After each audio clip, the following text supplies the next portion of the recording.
Hi hello നമസ്കാരം, എല്ലാവർക്കും പുതിയൊരു വീഡിയോയിലേക്ക് സ്വാഗതം. ഇന്ന് നമ്മൾ ഈ ഒരു വീഡിയോയിൽ സംസാരിക്കുന്നത് ഇൻഫിനിക്സിൻ്റെ സൈഡിൽ നിന്ന് ഏറ്റവും പുതുതായി പുറത്തിറങ്ങിയ ഇൻഫിനിക്സ് നോട്ട് 40 Pro എന്ന് പറയുന്ന ഈ ഒരു ഫോണിനെ കുറിച്ചാണ്. ഓക്കെ, കഴിഞ്ഞ കുറേ ദിവസങ്ങളായിട്ട് ഏകദേശം 3 ആഴ്ചയിൽ കൂടുതലായിട്ട് ഞാൻ ഈ ഒരു ഫോൺ ഉപയോഗിച്ചുകൊണ്ടിരിക്കുന്നു. സോ നമ്മൾ ഇന്ന് ഈ ഒരു വീഡിയോയിൽ ഇതിൻ്റെ സ്പെക്കും പറഞ്ഞു പോകുന്നുണ്ട്, കാരണം ഇതൊരു പുതിയ ഫോണാണല്ലോ. അതേപോലെ ആ ഒരു മേഖലയിൽ എൻ്റെ ഒരു എക്സ്പീരിയൻസും ഡീറ്റെയിൽ ആയിട്ട് പറയുന്നുണ്ട്. സോ വീഡിയോ ഇഷ്ടപ്പെടുന്നുണ്ടെങ്കിൽ ലൈക്ക് ചെയ്യാനും ഷെയർ ചെയ്യാനും, എന്തെങ്കിലും അഭിപ്രായം ഉണ്ടെങ്കിൽ അത് കമൻ്റായിട്ട് അറിയിക്കാനും ഒരു മടിയും കാണിക്കരുത്. തുടർന്ന് കാണുന്നതിന് മുന്നായിട്ട് ചാനൽ സബ്സ്ക്രൈബ് ചെയ്തു എന്നുള്ളത് ഉറപ്പ് വരുത്തിയാൽ ഞാൻ ഹാപ്പിയാണ്.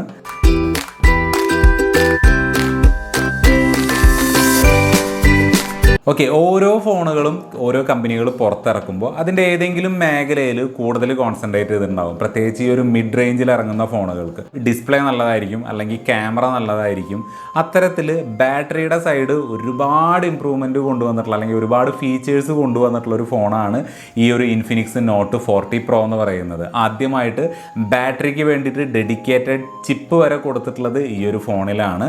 എന്നിരുന്നാലും ഇതിൻ്റെ ഡിസ്പ്ലേ ആണെങ്കിലും മറ്റ് മേഖലകളൊക്കെ അത്യാവശ്യം എല്ലാം ഡീറ്റെയിൽ ആയിട്ട് പറയുന്നുണ്ട്. ഞാൻ ജസ്റ്റ് ഒരു ഇൻട്രോ തന്നു എന്ന് മാത്രം.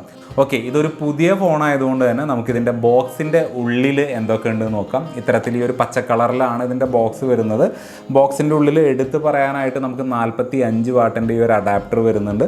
അതുകൂടാതെ A to C വരുന്ന കേബിളും വരുന്നുണ്ട്. കർവ് ഡിസ്പ്ലേ ആണ്. ടെമ്പേർഡ് ഗ്ലാസ് ഇവർ ഫ്രീ ആയിട്ട് ബോക്സിൽ കൊടുത്തിട്ടുണ്ട്. ഇത് അപ്ലൈ ചെയ്ത് വന്നിരുന്നെങ്കിൽ നന്നായേനെ എന്നൊരു അഭിപ്രായമുണ്ട്. അതുകൂടാതെ ഇതിൻ്റെ മാഗ് കേസ് എന്ന് പറയുന്ന ഈ ഒരു വയർലെസ് ചാർജിങ് സപ്പോർട്ട് ചെയ്യുന്ന ഈ ഒരു കേസും ഇൻഫിനിക്സ് ഈ ഒരു ബോക്സിൻ്റെ ഉള്ളിൽ കൊടുത്തിട്ടുണ്ട്. ഓക്കെ, ഈ ഒരു കേസിൻ്റെ പ്രശ്നം എന്താണെന്ന് വെച്ച് കഴിഞ്ഞാൽ സൈഡിൽ പ്രൊട്ടക്ഷൻ കൊടുത്തിട്ടില്ല. ഇപ്പോൾ നമ്മൾ ഈ ഒരു ഫോണിൽ ഇത് അപ്ലൈ ചെയ്ത് കഴിഞ്ഞാലും രണ്ട് ടോപ്പും അതേപോലെ ബോട്ടം സൈഡും ഓക്കെയാണ്, പക്ഷേ രണ്ട് സൈഡിലും ഒരു പ്രൊട്ടക്ഷനും കൊടുത്തിട്ടില്ല. അപ്പോൾ അത്രയും കാര്യങ്ങളാണ് ബോക്സിൻ്റെ ഉള്ളിൽ വരുന്നത്. ഈ ഒരു മാഗ് പവർ ബാങ്ക് ചിലർക്കൊക്കെ ഫ്രീ ആയിട്ട് കിട്ടിയിട്ടുണ്ടാവും, അല്ലെങ്കിൽ ഏകദേശം 2000 രൂപ കൊണ്ട് കൊടുത്തു കഴിഞ്ഞാൽ ഫ്ലിപ്കാർട്ടിൽ കൂടെ വാങ്ങാനും സാധിക്കും. ഇനി ഈ ഒരു ഫോണിൻ്റെ ഓവറോൾ വ്യൂവിലോട്ട് വന്നു കഴിഞ്ഞാൽ നേരത്തെ പറഞ്ഞ പോലെ ഇതൊരു കർവ് ഡിസ്പ്ലേ ആണ്, ലെതർ ഫിനിഷിലാണ് വരുന്നത്. ഇതിൻ്റെ ഡിസ്പ്ലേ കാര്യങ്ങളെല്ലാം നോക്കിക്കഴിഞ്ഞാൽ അങ്ങനെ വലിയൊരു ചിഹ്നോ അല്ലെങ്കിൽ ടോപ്പ് സൈഡോ ഒന്നും കൊടുത്തിട്ടില്ല. പിന്നെ ഇതിൻ്റെ ഡിസൈനൊക്കെ ഓരോരുത്തരുടെ പേഴ്സണൽ ചോയ്സ് ആണ്. നിങ്ങൾക്ക് ഇവിടെ കാണാം ഇത് എന്താണ് എങ്ങനെയാണ് എന്നുള്ളത്. എനിക്ക് ഈ ഒരു വലിയൊരു ക്യാമറ കട്ടൗട്ട് ഉണ്ടല്ലോ, അത് അത്രയ്ക്ക് അങ്ങോട്ട് എനിക്ക് ബോധിച്ചില്ല. എന്നിരുന്നാലും ഓക്കെ. അപ്പോൾ അങ്ങനെയാണ് ഇതിൻ്റെ ഒരു ഓവർവ്യൂ പറയുന്നത്. ഓക്കെ, ഇതിൻ്റെ ഏറ്റവും ഇമ്പോർട്ടൻ്റ് ആയിട്ടുള്ള ഘടകം എന്ന് പറയുന്നത് ബാറ്ററിയാണ്. സോ അതുകൊണ്ട് നമുക്ക് ബാറ്ററിയിൽ നിന്ന് തന്നെ തുടങ്ങാം. 5000 mAh ബാറ്ററിയാണ് ഇൻഫിനിക്സ് ഈ ഒരു ഫോണിൽ കൊടുത്തിട്ടുള്ളത്. 45 വാട്ടിൻ്റെ ഫാസ്റ്റ് ചാർജിങ്ങും ഈ ഒരു ഡിവൈസിൽ സപ്പോർട്ട് ചെയ്യുന്നുണ്ട്. ഏകദേശം ഒരു 40 മിനിറ്റ് 45 മിനിറ്റ് ഒക്കെ ഉണ്ടെന്നുണ്ടെങ്കിൽ ഇത് ഫുൾ ചാർജായി കിട്ടുന്നുണ്ട് കേട്ടോ. സോ ആ ഒരു ഏരിയയിലൊന്നും പ്രത്യേകിച്ച് പ്രശ്നങ്ങളൊന്നുമില്ല.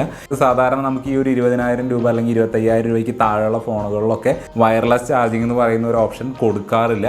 ഇവിടെ നമുക്ക് വയർലെസ് ചാർജിങ്ങും വരുന്നുണ്ട്, അതേപോലെ 5 വാട്ടിൻ്റെ റിവേഴ്സ് വയർലെസ് ചാർജിങ്ങും വരുന്നുണ്ട്. സോ നമ്മളുടെ കയ്യിൽ വരുന്ന വാച്ച്, TWS കാര്യങ്ങളൊക്കെ ഉണ്ടെന്നുണ്ടെങ്കിൽ ഈ ഒരു ഫോൺ ഉപയോഗിച്ചുകൊണ്ട് നമുക്ക് ചാർജ് ചെയ്യാനായിട്ട് സാധിക്കും. ഇൻഫിനിക്സ് ചീറ്റ X1 എന്ന് പറയുന്ന ഡെഡിക്കേറ്റഡ് പവർ മാനേജ്മെൻറ്റ് ചിപ്പ് വെച്ചിട്ടാണ് ഈ ഒരു ഫോൺ വരുന്നത്.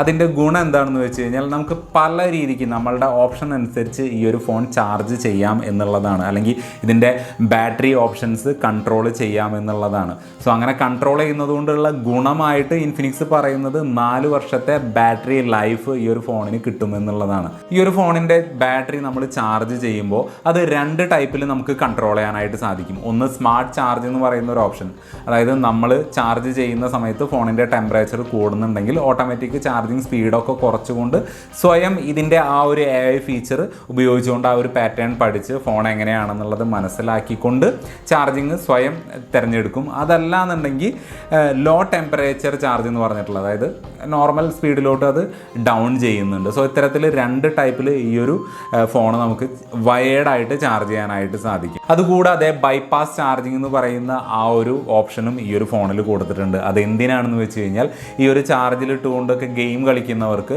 ഇതിൻ്റെ ഈ ഒരു പവർ ബാറ്ററിയിലോട്ട് കൊടുക്കാതെ ഡയറക്റ്റ് ബോർഡിലോട്ട്, മദർ ബോർഡിലോട്ട് കൊടുത്തുകൊണ്ട് നമുക്ക് ഗെയിം കളിക്കാനായിട്ട് സാധിക്കും. സോ അതുകൊണ്ടുള്ള ഗുണം ബാറ്ററി ഹീറ്റ് ആവില്ല, കൂടുതൽ ബാറ്ററി ലൈഫ് കിട്ടുമെന്നുള്ളതാണ്. സോ AI പവേർഡ് ആയിട്ടാണ്, അല്ലെങ്കിൽ AI മാനേജ്മെൻറ്റിലാണ് ഇതിൻ്റെ ബാറ്ററിയുടെ എല്ലാ പ്രവർത്തനങ്ങളും നടക്കുന്നത്. സോ അത് തന്നെയാണ് ഇതിൻ്റെ ഏറ്റവും വലിയ പ്രത്യേകതയായിട്ട് നിൽക്കുന്നത്.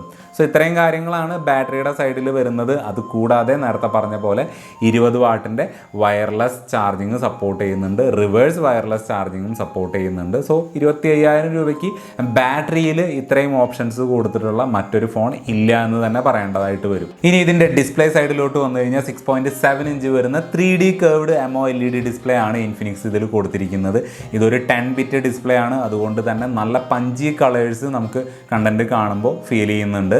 120 ഹെർട്സിൻ്റെ റിഫ്രഷ് റേറ്റ് വരുന്നുണ്ട്, 1300 നിറ്റ്സിൻ്റെ പീക്ക് ബ്രൈറ്റ്നസ് വരുന്നുണ്ട്. സോ നമ്മൾ സൺലൈറ്റിൻ്റെ അടിയിൽ നിന്ന് കണ്ടന്റ് കാണുന്ന സമയത്തൊന്നും പ്രത്യേകിച്ച് ബുദ്ധിമുട്ടുകളൊന്നുമില്ല, കാണാത്ത പ്രശ്നങ്ങളൊന്നും വരുന്നില്ല, ഓക്കെയാണ്. അവിടെ ഒന്നും പ്രത്യേകിച്ച് നെഗറ്റീവ് പറയാനായിട്ടില്ല. ഇനി ഇതിൻ്റെ നെഗറ്റീവിൽ വരുന്നത് ഇതൊരു കേർവ് ഡിസ്പ്ലേ ആണ്, അതുകൊണ്ട് തന്നെ സ്ക്രീൻ ഗാർഡ് കിട്ടാനുള്ളൊരു ബുദ്ധിമുട്ടുണ്ട്. ഇതിലൊരു ടെമ്പേർഡ് ഗ്ലാസ് ഇൻഫിനിക്സ് ബോക്സിൽ കൊടുത്തിട്ടുണ്ട്, ഞാൻ ഇതുവരെ അപ്ലൈ ചെയ്തിട്ടില്ല കേട്ടോ. ആക്സിഡൻ്റൽ ടച്ചസ് നല്ല രീതിക്ക് ഈ ഒരു 2 എഡ്ജസും തരുന്നുണ്ട്. ഈ ഒരു സൈഡിലത്തെ സെൻസിറ്റിവിറ്റി നമുക്ക് കുറച്ചിടാനായിട്ട് സാധിക്കും. എത്ര കുറച്ചാലും കയ്യിൽ ഇങ്ങനെ ഹോൾഡ് ചെയ്യുമ്പോൾ കണ്ട ഇപ്പോഴും ഫോൺ വൈബ്രേറ്റ് ചെയ്തുകൊണ്ടിരിക്കുക ഇങ്ങനെ പിടിക്കുമ്പോൾ.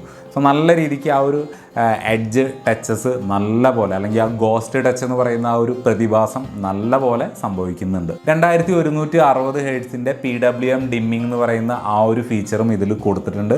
അതായത് ലോ ലൈറ്റിലോ അല്ലെങ്കിൽ ഫ്ലിക്കറിങ് മൂലം ഉണ്ടാകുന്ന തലവേദന കാര്യങ്ങളെല്ലാം ഒരു പരിധി വരെ ഈ ഒരു ഫോൺ കുറയ്ക്കുന്നുണ്ട്. ഡിസ്പ്ലേയിൽ ഗോറില്ല ഗ്ലാസിൻ്റെ പ്രൊട്ടക്ഷനും കൊടുത്തിട്ടുണ്ട്. പിന്നെ ഇതിൽ നോട്ടീസ് ചെയ്യേണ്ട ഒരു കാര്യം എന്ന് വെച്ച് കഴിഞ്ഞാൽ ആപ്പിളിൻ്റെ ഡൈനാമിക് ഐലാൻഡ് ഇവിടെ അഡാപ്റ്റ് ചെയ്തിട്ടുണ്ട്. അത്തരത്തിലാണ് ഫേസ് അൺലോക്ക് കാര്യങ്ങളെല്ലാം നോട്ടിഫിക്കേഷനൊക്കെ വരുമ്പോൾ ആ ഒരു ഡൈനാമിക് പോർട്ട് ഇവിടെ വിസിബിൾ ആവും. സോ അത് ആപ്പിളിൻ്റെന്ന് കോപ്പി അടിച്ചതാണോ ആപ്പിൾ ഇൻഫിനിക്സിൻ്റെന്ന് കോപ്പി അടിച്ചതാണോ എന്നുള്ളത് അറിയില്ല. എന്തായാലും ഡൈനാമിക് പോർട്ട് ഈ ഒരു ഡിസ്പ്ലേയിൽ വരുന്നുണ്ട്. അതേപോലെ യൂട്യൂബ് ആണെങ്കിലും മറ്റ് OTT പ്ലാറ്റ്ഫോം ആണെന്നുണ്ടെങ്കിലും നല്ല രീതിക്ക് നമുക്ക് കണ്ടന്റുകൾ കാണാനായിട്ട് സാധിക്കുന്നുണ്ട്. നല്ല കളർഫുള്ളാണ്. ഡിസ്പ്ലേയുടെ ഏരിയയിൽ പ്രത്യേകിച്ച് നെഗറ്റീവുകളൊന്നും പറയാനില്ല. ഇനി ഇതിൻ്റെ സൗണ്ട് ഡിപ്പാർട്ട്മെൻറ്റിലോട്ട് വന്നു കഴിഞ്ഞാൽ JBLൻ്റെ ട്യൂണിംഗ് ആണ്. സാധാരണ ഡോൾബി അറ്റ്മോസ് ആണ് നമ്മൾ ഏറ്റവും കൂടുതൽ കേട്ടിട്ടുള്ളത്. ഇവിടെ JBLൻ്റെ സൗണ്ട് ട്യൂണിംഗ് ആണ് വരുന്നത്. 3.5 mm ഓഡിയോ ജാക്ക് കൊടുത്തിട്ടില്ല. ഇതിൻ്റെ സൗണ്ടിൻ്റെ ഒരു പ്രശ്നം എന്താണെന്ന് വെച്ച് കഴിഞ്ഞാൽ അത്ര ലൗഡർ അല്ല. കാര്യം ഡുവൽ സ്റ്റീരിയോ സ്പീക്കറാണ്, ടോപ്പ് സൈഡിൽ നിന്നും അതേപോലെ ബോട്ടം സൈഡിൽ നിന്നൊക്കെ സൗണ്ട് വരുന്നുണ്ട്. പക്ഷെ അത്ര ലൗഡറല്ല. നമ്മൾ പാൻറ്റിൻ്റെ പോക്കറ്റിലൊക്കെ ഇട്ട് കഴിഞ്ഞാലും റിങ് ചെയ്യുന്ന സമയത്ത് കേൾക്കാനായിട്ട് ചെറിയ ബുദ്ധിമുട്ടുണ്ട്. ഇച്ചിരി അകലെയാണെന്നുണ്ടെങ്കിലും ഇതിൻ്റെ സൗണ്ട് കേൾക്കാനായിട്ട് കുറച്ച് ബുദ്ധിമുട്ട് ഞാൻ പേഴ്സണലി അങ്ങനെ ഒരു ഇഷ്യൂ ഫേസ് ചെയ്തു. ഇനി ഇതിൻ്റെ പെർഫോമൻസ് സൈഡിലോട്ട് വന്നു കഴിഞ്ഞാൽ അത്യാവശ്യം ഹീറ്റിംഗ് ഇഷ്യൂ അല്ലെങ്കിൽ വാം ആവുന്ന ഒരു ഇഷ്യൂ പല ആപ്ലിക്കേഷനിലും, പ്രത്യേകിച്ച് BGM അല്ലെങ്കിൽ ആസ്ഫാൾട്ട് ലെജൻഡ് പോലുള്ള ഗെയിമുകൾ കളിക്കുന്ന സമയത്ത് വാം ആവുന്ന അല്ലെങ്കിൽ ഹീറ്റ് ആവുന്ന ഇഷ്യൂ നല്ല രീതിക്ക് ഫേസ് ചെയ്യുന്നുണ്ട്. BGMI കളിക്കുന്ന സമയത്ത് അത്യാവശ്യം നല്ല രീതിക്ക് ഫ്രെയിം ഡ്രോപ്പും ഞാൻ ഫേസ് ചെയ്തു. ഈ BGMIയുടെ കാര്യത്തിൽ ഞാനൊരു കാര്യം ചോദിക്കട്ടെ, നിങ്ങൾ എത്ര പേര് ഇപ്പോഴും BGMI കളിക്കുന്നുണ്ട് അല്ലെങ്കിൽ PUBG കളിക്കുന്നുണ്ട്? കാരണം ഈ ഒരു ടെസ്റ്റിംഗ് പർപ്പസിന് വേണ്ടിയിട്ട് ഞാൻ ഈ ഒരു PUBG ഓണാക്കി വെച്ചിട്ട് ആരുമില്ല, വെയിറ്റിംഗ് ആണ്. വെയിറ്റിംഗ് ടൈം കൂടുതലല്ലാതെ ഗെയിം സ്റ്റാർട്ട് ചെയ്യുന്നൊരു കാര്യം അവിടെ ഉണ്ടായില്ല. സോ ആരും കളിക്കുന്നില്ല എന്ന് തോന്നുന്നു അല്ലേ ഇപ്പോൾ. ഓക്കെ, ഇനി ആസ്ഫാൾട്ട് ലെജൻഡിൻ്റെ കാര്യത്തിലോട്ട് പോയി കഴിഞ്ഞാൽ അവിടെ അങ്ങനെ ഫ്രെയിം ഡ്രോപ്പോ കാര്യങ്ങളൊന്നും കാര്യമായിട്ട് നോട്ടീസ് ചെയ്തില്ല. വണ്ടിയൊക്കെ നല്ല രീതിക്ക് ഓടി പോകുന്നുണ്ട്. സോ BGMI നല്ല രീതിക്ക് കളിക്കാനായിട്ട് ഉദ്ദേശിക്കുന്ന ഒരാളാണ് എന്നുണ്ടെങ്കിൽ ഈ ഒരു ഫോൺ യാതൊരു കാരണവശാലും ഞാൻ റെക്കമെൻഡ് ചെയ്യുന്നില്ല. ഇനി ഹീറ്റിംഗ് ഇഷ്യൂ ഉണ്ടോ എന്ന് ചോദിച്ചാൽ നമ്മളുടെ റെഗുലർ യൂസ് ഉണ്ടല്ലോ, ഇപ്പോൾ ഫേസ്ബുക്ക്, ഇൻസ്റ്റാഗ്രാം, വാട്സാപ്പ് അതുപോലുള്ള നോർമൽ യൂസ് ആണെന്നുണ്ടെങ്കിൽ ഒരു പ്രശ്നവുമില്ല. ഹീറ്റിംഗ് ഇഷ്യൂ, വാം ആവുന്ന പ്രശ്നങ്ങളോ കാര്യങ്ങളോ ഒന്നുമില്ല. പക്ഷേ ഇച്ചിരി പണിയെടുപ്പിക്കാൻ നോക്കിയാൽ തിരിച്ച് നല്ല രീതിക്ക് നമ്മളുടെ അടുത്ത് ചൂടാവുന്നുണ്ട്. ഇനി ഇതിൻ്റെ സോഫ്റ്റ്വെയർ സൈഡിലോട്ട് വന്നു കഴിഞ്ഞാൽ ആൻഡ്രോയിഡ് 14 ബേസ്ഡ് XOS 14 ആണ് ഈ ഒരു ഫോണിൽ വരുന്നത്. അങ്ങനെ ആഡ്സോ റെക്കമെൻഡേഷനോ ആ ആപ്ലിക്കേഷൻ ഇൻസ്റ്റാൾ ചെയ്യുക, ഈ ആപ്ലിക്കേഷൻ ഇൻസ്റ്റാൾ ചെയ്യുന്ന പറയുന്ന നോട്ടിഫിക്കേഷൻസ് ഒന്നും ഈ ഒരു ഫോൺ യൂസ് ചെയ്യുമ്പോൾ വരുന്നില്ല. അത്യാവശ്യം ബ്ലോട്ട്വെയർസ് ഉണ്ട്, എന്നാൽ ഒത്തിരി അല്ല കേട്ടോ, വളരെ കുറച്ച്. അതെല്ലാം നമുക്ക് അൺഇൻസ്റ്റാൾ ചെയ്ത് കളയാനും സാധിക്കുന്നുണ്ട്. ഒരു ഡീസൻ്റ് ആയിട്ടുള്ള സോഫ്റ്റ്വെയർ എക്സ്പീരിയൻസ് ആണ് ഈ ഒരു ഫോൺ തരുന്നത്. ആ ഒരു ഏരിയയിൽ നെഗറ്റീവ് പറയാനായിട്ടില്ല. ഇനി എടുത്ത് പറയേണ്ട ഏറ്റവും വലിയൊരു പോസിറ്റീവ് എന്ന് പറഞ്ഞാൽ AI ബേസ്ഡ് വോയിസ് അസിസ്റ്റൻറ്റ് കൊടുത്തിട്ടുണ്ട്. അതിൻ്റെ കൺട്രോളാണ് ശരിക്കും ഈ ഒരു ലൈറ്റ് വഴി നമുക്ക് നോട്ടീസ് ചെയ്യാനായിട്ട് സാധിക്കുക. അതായത് നമ്മൾ എന്ത് കമാൻഡ് പറഞ്ഞാലും, ഇപ്പോൾ ഫ്ലാഷ് ലൈറ്റ് ഓൺ ആക്കാനും ഓഫ് ചെയ്യാനും, ബ്ലൂടൂത്ത് ഓൺ ആക്കുക, വൈഫൈ ഓഫ് ചെയ്യുക, ഈവൻ ഫോൺ ഷട്ട് ഡൗൺ ചെയ്യാൻ പറഞ്ഞാൽ വരെ ഈ ഒരു വോയിസ് അസിസ്റ്റൻറ്റ് വഴി ചെയ്യാനായിട്ട് സാധിക്കും. ഇനി ഇതിൻ്റെ ഫേസ് അൺലോക്കും ഫിംഗർ പ്രിൻ്റ് അൺലോക്കും, ഫിംഗർ പ്രിൻറ്റിൻ്റെ പൊസിഷൻ കുറച്ചും കൂടി മുകളിൽ കൊടുത്തിരുന്നെങ്കിൽ നന്നായേനെന്ന് തോന്നി. വളരെ താഴെയാണ് കൊടുത്തിട്ടുള്ളത്. പക്ഷേ കൈ അതിൽ തട്ടിയാൽ തന്നെ ഫോൺ അൺലോക്ക് ആവുന്നുണ്ട്. അതേപോലെ ഫേസൊക്കെ സൈഡിൽ നിന്നാണെന്നുണ്ടെങ്കിലും കണ്ടാലും ഫേസ് ഡിറ്റക്ട് ചെയ്തുകൊണ്ട് ഫോൺ അൺലോക്ക് ആവുന്നുണ്ട്. സോ അത് രണ്ടും നല്ല രീതിക്ക് വർക്ക് ചെയ്യുന്നുണ്ട്. ഇനി ഇതിൻ്റെ റിയർ ക്യാമറ സൈഡിലോട്ട് വന്നു കഴിഞ്ഞാൽ 3 ക്യാമറകളാണ് പുറകിൽ കൊടുത്തിട്ടുള്ളത്. 108 മെഗാ പിക്സലിൻ്റെ മെയിൻ സെൻസറും 2 മെഗാ പിക്സൽ വീതമുള്ള മറ്റ് 2 സെൻസറും. അത് വിട്ടേക്ക് ഒരു കാര്യമില്ല. അതുകൂടാതെ ഒരു LED ഫ്ലാഷും കൊടുത്തിട്ടുണ്ട്. ഈ 108 മെഗാ പിക്സലിൻ്റെ മെയിൻ സെൻസർ ഉപയോഗിച്ചെടുക്കുന്ന ഫോട്ടോസ് അത്യാവശ്യം കളർഫുള്ളാണ്. അതായത് പൂക്കൾ, നല്ല പച്ചപ്പ്, അങ്ങനെയുള്ള സംഭവങ്ങളൊക്കെ എടുക്കുമ്പോൾ സോഷ്യൽ മീഡിയ റെഡി ആയിട്ടുള്ള നല്ല പഞ്ചി ആയിട്ടുള്ള നല്ല കളർഫുൾ ഫോട്ടോസാണ് നമുക്ക് കിട്ടുന്നത്. പക്ഷേ സ്കിൻ ടോണിൻ്റെ കാര്യത്തിലോട്ട് വരുമ്പോൾ അവിടെ ഒട്ടും കൺസിസ്റ്റൻ്റ് അല്ല. എനിക്ക് അങ്ങനെ തന്നെ പറയാനായിട്ട് താല്പര്യം. ഒട്ടും കൺസിസ്റ്റൻ്റ് അല്ല. കാരണം പല സമയത്തും നല്ല ഫോട്ടോസ് തരുന്നുണ്ടെങ്കിലും പല സമയത്തും അത് മോശമാക്കുന്ന ഒരവസ്ഥയും ഇവിടെ വരുന്നുണ്ട്. സോ അത് നല്ല രീതിക്ക് ഒപ്റ്റിമൈസ് ചെയ്യാനുണ്ട്, അത് ഫിക്സ് ചെയ്യാനുമുണ്ട്. ഇനി പോർട്രേറ്റ് എടുക്കുമ്പോഴും അതേ അവസ്ഥ തന്നെയാണ്. ആ ഒരു കട്ടൗട്ട് കാര്യങ്ങളൊക്കെ കുറച്ച് കഷ്ടപ്പെടുന്നുണ്ട്. നൈറ്റ് ഫോട്ടോ ആണെന്നുണ്ടെങ്കിലും ജസ്റ്റ് ഓക്കെ ഒരു എക്സ്പീരിയൻസ് ആണ് തരുന്നത്. ഇനി വീഡിയോ സൈഡിലോട്ട് വരുമ്പോൾ നമുക്ക് 4K റെക്കോർഡ് ചെയ്യാനുള്ള ഓപ്ഷൻ ഈ ഒരു ഫോണിൽ വരുന്നില്ല. മാക്സിമം 2K ഔട്ട്പുട്ടാണ് കിട്ടുക.